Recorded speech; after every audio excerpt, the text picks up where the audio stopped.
All right, so we are going to look at the in-class calculations. I know that at this point you guys should be good. Sarah, I'm going to rip up your paper too. Stop. All right, so it has the units. Work is joules, force is the Newton, displacement is in meters. We have our triangle. So it says Amy uses 20 newtons of force to push a lawnmower 10 meters. How much work does she do? So what are we solving for, Audrey? All right, so we're solving for work. So let's circle that. That becomes my question mark. Give me two pieces of information that are given. AJ, give me both of them. 20 and 10. All right, so 10 meters, is that going to be my force or my displacement? Allie, what do you think? Is 10 meters the force or displacement? Okay, and so then our 20 is our force. So we don't need to rearrange anything. It's just force times displacement. If I say distance, I mean displacement. I'm putting that out there right now. So force is 20 times 10. What is the amount of work done? 200 joules. Okay, very nice. 200 joules.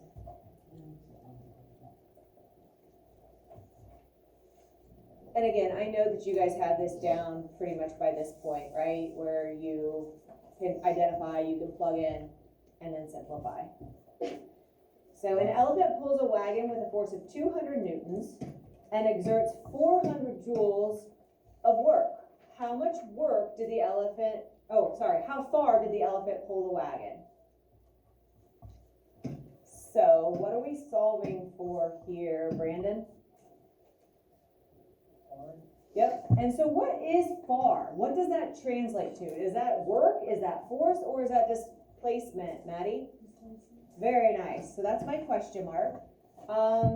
Landon, give me the two pieces of information that we need to underline. 200 force, whatever. Okay, 400 joules. good, and that's the work. So now we need to look at our triangle. So cover up displacement, right? Let me erase this. Cover up displacement, and how's that equation going to get rearranged? Who's got the equation? David, what we got? D equals work over force. Okay. Ooh, don't want to use that one. D equals work over force. All right, so my work was 400, my force was 200, and what does that leave us with for our displacement? David? 2. What are the units going to be?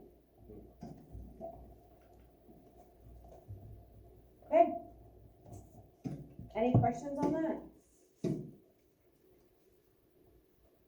Number 3. A mountain climber scales a 100-meter high cliff and exerts 90,000 joules of work as he climbs. How much force does the climber use? Caleb, what are we solving for? Okay, that becomes my question mark. And Kelsey, what are the two things given? 100 meters and 90,000 joules of work. Okay, so 90,000 it says is my work, and displacement was 100. So we're going to set this equal to force. So if I cover up force in my triangle, right, so I have work, force, right? If I cover up force, what is my rearranged equation, Gary? W over D. Okay.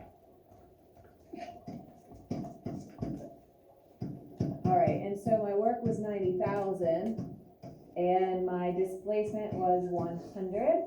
And so it's basically like we get rid of 2 sets of zeros, right? Or if you do it in the calculator, what do you get? Oh, yeah, go ahead. 900 newtons. Okay, 900 newtons. Any question on that? Okay. Go ahead, do 4 and 5, and then bring it up and show me, as long as there aren't any questions, and then the back side will be your assignment, but I want you to show me